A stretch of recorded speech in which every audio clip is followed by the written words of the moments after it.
Welcome to the ANEW Insight Podcast, empowering and inspiring your journey to optimal health. Hosted by Dr. Supatra Tovar, clinical psychologist, registered dietitian, fitness expert, and author of Deprogram Diet Culture. Rethink your relationship with food, heal your mind, and live a diet-free life. I follow my guests' journey to optimal health, providing you with the keys to unlock your own wellness path. Tune in and evolve with us. Hello and welcome to the ANEW Insight Podcast. I'm Dr. Supatra Tovar, and I am so honored to have Health Psychologist. She also has a master's in nutritional science like me, and creator of emotional brain training, Dr. Laurel Mellin, with us today. Dr. Laurel, how are you? So thrilled to be here. I got to meet you, a week ago while I was giving the talk for the Los Angeles County Psychological Association. And this wonderful woman comes up afterwards and is talking. I said, wow, I got to get to know you. Oh, I felt the same way. I was so impressed. Dr. Laurel gave her keynote address about a week and a half ago, and it was really mind-blowing, really inspirational. And so I got brave and ran up to her after and asked her to be on my podcast. Learned also that she has a master's in nutritional science like me, which is just so rare. So I cannot wait to pick your brain, Dr. Laurel. And then before I do that, though, I'm going to read a little bit so that people can know a little bit more about you. And then we'll get right into our questions. Great. Dr. Laurel Mellin is a health psychologist. She also has a master's in nutrition, like I said, and she is the creator of emotional brain training. We're going to call it EBT moving forward, which is a groundbreaking method that helps people rewire their brain's response to stress and build emotional resilience. With decades of experience in clinical and academic settings, she has developed a practical system that empowers individuals to shift from stress overload to well-being by targeting the emotional circuits that drive behavior. Her work bridges the gap between neuroscience and everyday mental health, offering tools that address the root causes of emotional distress, overeating, addiction, and burnout. Dr. Mellin is also a best-selling author and continues to lead programs that bring brain-based healing to the public and to professionals alike. It is such an honor to have you on the podcast, Laurel. Happy to be here. I love to explore people's backgrounds and what brought them to where they are today. And it sounds like you've had a similar route to me, going into nutritional science and then transitioning and expanding your practice into a doctorate. Tell me what your initial inspirations were to go into this field, and how did you transition to where you are today? Wow, that's a long time. I'm 76 and I started when I was 28 as a faculty member or young faculty member at UCSF and was there for 40 years on the faculty developing EBT. I started with my own pain, and I think that's a beautiful place to start because I don't think anyone would love treating obesity and eating issues if they hadn't suffered. I'm a big believer in that moment of suffering or whatever it takes so that you really can empathize and really have a passion. And I've had a tremendous passion for that. And so I started with nutrition. My father was diabetic. I had my own food circuit that I encoded at age 11 when I was being teased. And I reached for some cinnamon rolls and I encoded what we'll talk about, which is a survival circuit, which biochemically drove me to be out of control of food and then to move into a body circuit, which is when you judge your body. And I suffered for that for 20 years.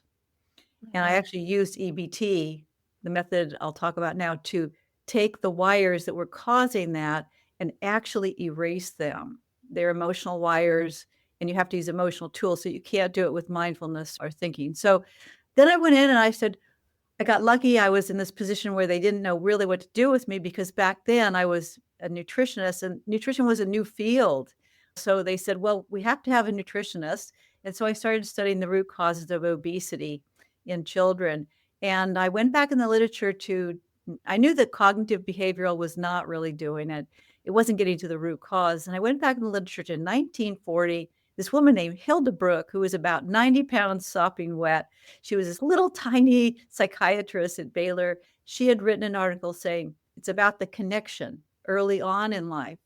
And so I started developing the emotional connectivity tools. And as a scientist, we have to study everything, but things tend not to work, right?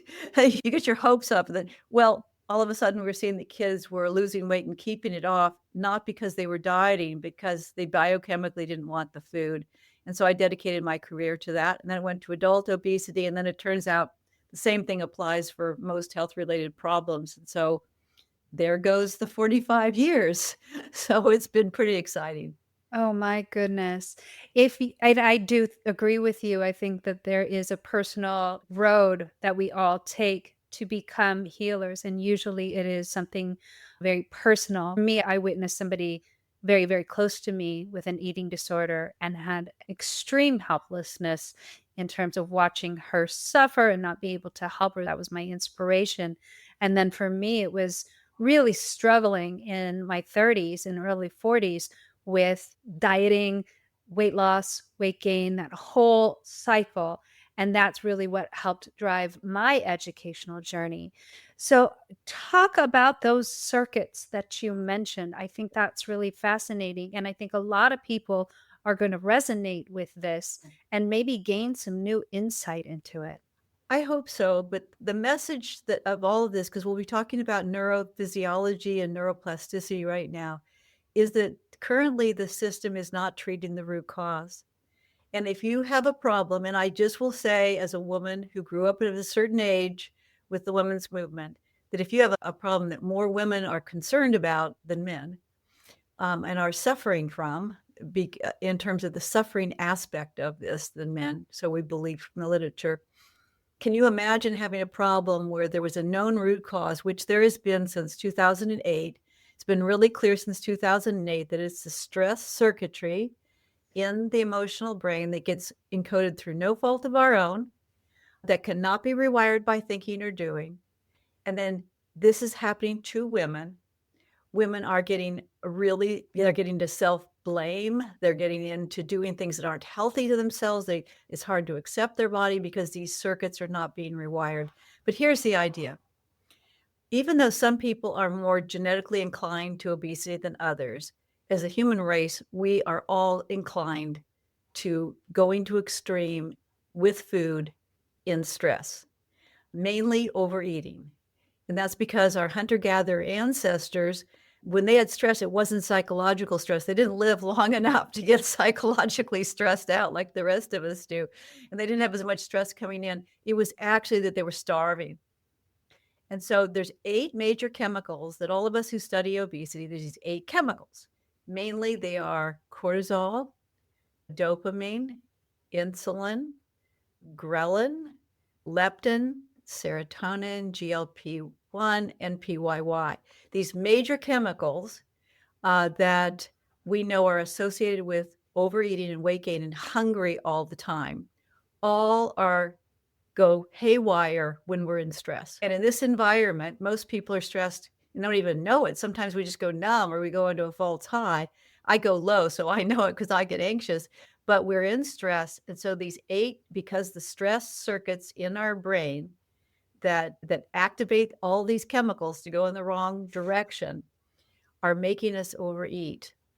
And what we need to do to have a new paradigm where actually we stand up and say, hey, let's treat the root cause, is we actually teach very simple, very powerful, very universal tools, specifically a tool I'll call out by name, which is called the cycle tool.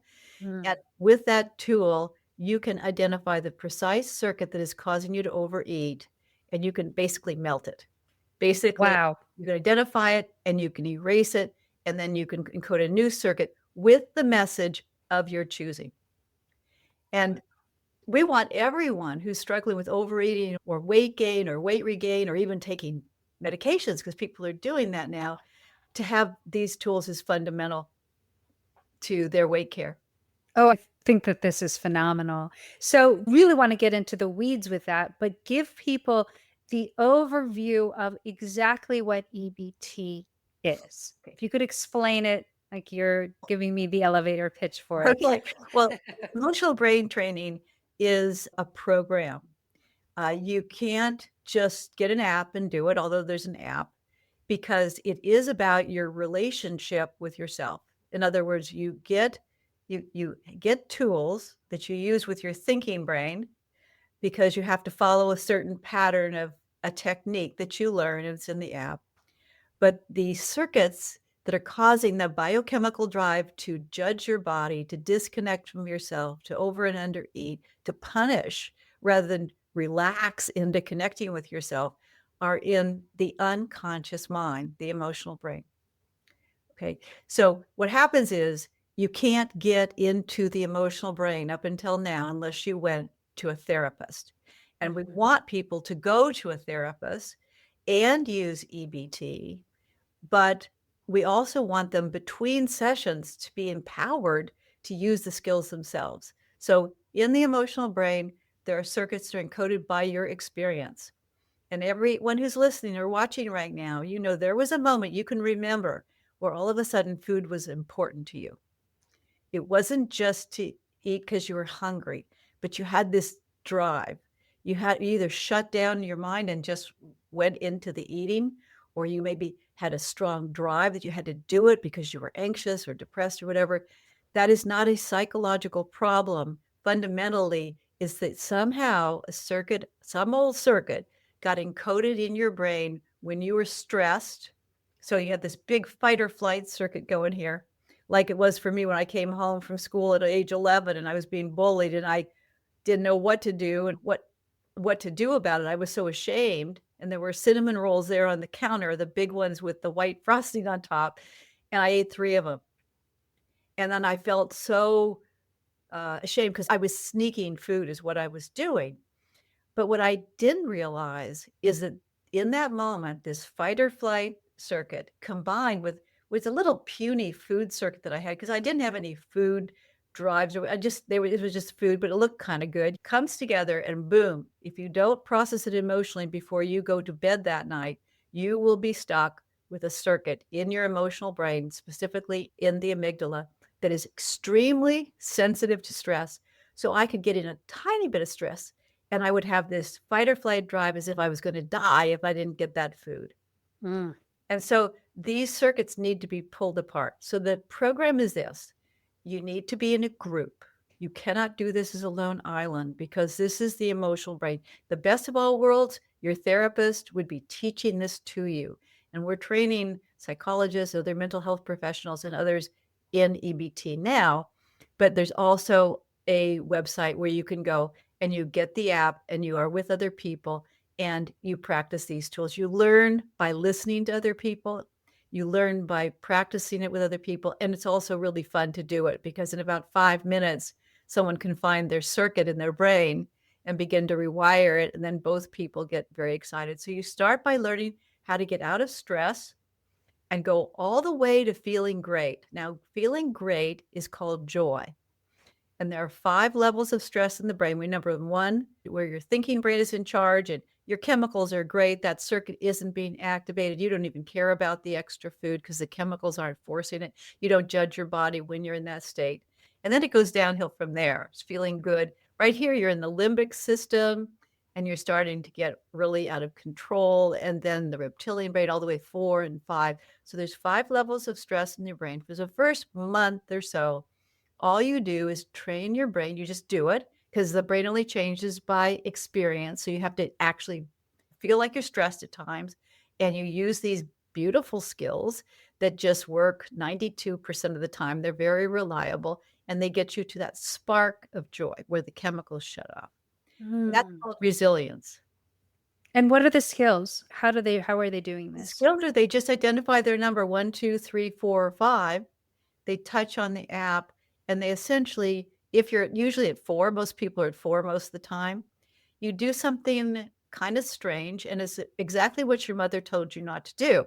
So you go back to your mother and say, I know you meant well, but the fact is you need to complain about what's bothering you. And you need to complain for about 5 sentences because that's enough for your brain to work better than an fMRI. An fMRI will not tell you why you overeat because it's coming from the emotional brain. You've got to get it out of the emotional brain or the unconscious mind up, okay?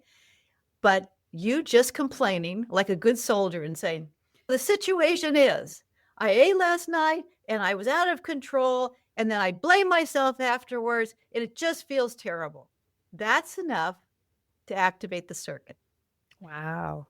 And then after that, you will normally, if you do that and you don't have EBT, you'll start overthinking, you'll go into numbness, or you'll just distract yourself by eating something. Because once you activate that circuit, you hit the emotional wall. You're going to go into some kind of a mood, anxiety, depression, numbness, or something, and that stops the change.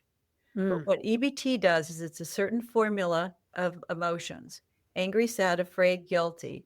And what it is, it breaks that barrier down, and literally your unconscious mind is at your service.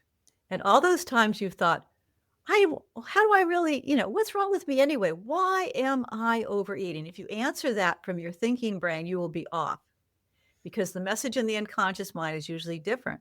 So you just complain. You do this emotional dance we teach you how to do. It takes a few minutes, like 2 or 3 minutes.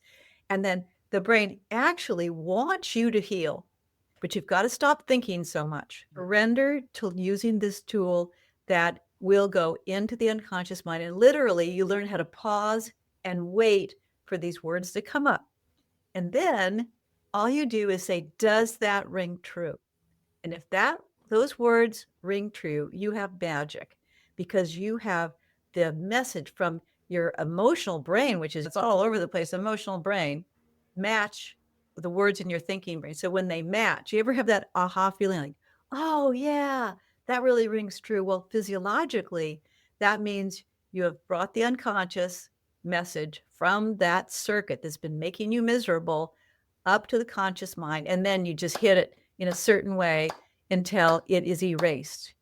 It's erased when you look at the food like a hot fudge sundae or even like a sandwich at lunch when you're really not hungry and you say, I don't think I need it. So the chemicals have been driving you all along. And when that happens to you, when you rewire your food circuit, because everyone has at least 4 circuits, and then they have to do a little bit more work to raise the set point or the habit of their brain so they don't regain the weight. But when you rewire your first circuit and you have that feeling in your body, that's why all therapists who are trained in EBT all go through the program. They go through at least 12 weeks of the program where they learn how to rewire their own circuits because we all have them. I mean, if it's not one thing, it's another, and there's some trauma, there's some whatever. But when you rewire that circuit and you look at that food and you're not taking a weight loss drug, if you want to, you can, but you're not taking a weight loss drug, and you say, it's so unappealing. You have validation all along that it was never a psychological problem. It causes distress and psychology, but fundamentally it was just that circuit. And somehow you actually got into a program where you could learn the tools to erase it. And it's very empowering. Oh, I love this. And when we were in the conference, you guys, she gave us some case studies, and we're going to talk about that in the second half of this podcast and also talk about some more success stories because we got to watch some case studies happen live as they were going through the process, and it was really powerful. My question is, how did you discover the science of this? How did you track this? And how did the research then lead to EBT? Wonderful question. I started with knowing that it wasn't cognitive or behavioral, it was emotional. I mean emotions as physiology, emotions as psychology. And so I just started working with children, talking about magic words. How do I feel? And what do I need? And even with that, they were just saying it as their family. The whole family was starting to say, how do I feel? And what do I need? And this mother came to me. This is maybe only 3 years of studying EBT. And she said to me, what did you do to my daughter? And I said, what do you mean? She said, she was stealing money from my purse. She was going out and hoarding candy. She was just miserable. And now after we're using these emotional tools, she doesn't care about the food and she wants to go out and play. And then the woman said, and I want what she has. And that's when we moved it to adults. But so I began to really listen to my patients who were adults and how they modified that because adults had more stress. And I worked on that and I found a way of this cycle tool. I discovered the cycle tool at the University of California, San Francisco in the Department of Family and Community Medicine. And what happened was I wrote some best-selling books and please don't buy those books because they're not as up to date as the new ones on EBT. But the issue is someone at UCSF who was a physiologist and neuroscientist named Igor Mitrovich had a wife who was also a scientist at UCSF. And this man was the sweetest man, but he was totally stressed and he had some body size issues. And so she gave him one of my best-selling books for his birthday. And he read the book. And she says, this woman's also at UCSF. Let's see what she did. And so he reads the book and he tried the tool. And he says, oh my gosh, how did she figure this out? So he calls me on the phone and says, you're not a neuroscientist. I wasn't a health psychologist yet. And he says, how did you figure this out? And I said, I listened to my patients and I looked at the science the best I could. And he brought it to the next level. He's our scientific director. And it took until 2007 when he had rewired his circuits. And all of a sudden he had this aha moment where he said, this is why it's working. It's working because we're rewiring the stress response. We're rewiring the emotional brain, which is the seat of the soul. And then we went from there, taking another 15 years to bring it to the point that it can be in an app. It can be, people can use it. The therapists can learn it and the participants can go online and get into groups and learn it. So it's been challenging. I would say the last 4 years were very challenging because I found that we needed to go all the way to joy. You can't just go to a mediocre mood. And also the trauma circuits are typically, like I had trauma when I reached for my food. Now, I wouldn't say that I was abused by, or the different kinds of extreme abuse that we think about that are very common, particularly in people who have a more extreme body size. Okay, it's very common. Yes. The human brain is extremely stress sensitive, and even a slight or a shame that you're feeling, or like that's why body shaming is so damaging, because that goes right into your emotional brain, into your amygdala, where we have these circuits, and it essentially creates such chemical chaos that we're going to have one problem or another, a mood problem, a food problem, or whatever. So essentially, what we're doing is using this procedure that the psychologists learn to give this service, but also you learn it in an app. So you can use it not exactly in the same way that you would with your therapist, but similar. And so essentially we got to the point that I had to admit that we had to get this method out more widely. Now, 500,000 people have used it so far, but really everyone in our society should have these tools. But so we finally got it to the point that the circuits I just want you to put your fingers way down here where it's the reptilian brain. Now, this is what is required to rewire the circuits in an emotional brain, because you've got to activate it, you've got to stay present to your emotions as you essentially disassemble the old message and put in a new message that's healthy. I get my safety from loving and accepting my body. I get my safety from hating my body and denigrating my body no matter what. You're going to change that message. Love it. To do that, you've got to have a thinking brain that's working, right? When the reptilian brain is like pouring chemicals all over you. And so we modified the procedures until you could use an app to get pretty much down there. You'll get better results with your psychologist or your psychotherapist, but you get right down there to deep in the brain, and you've hit the circuit when it goes poof. And then you notice again that whatever that pattern was, whether it's anxiety or perfectionism or people pleasing or distancing or overspending or whatever it is, where the drive stops. Wow. Laurel. Oh my gosh. There is so much there.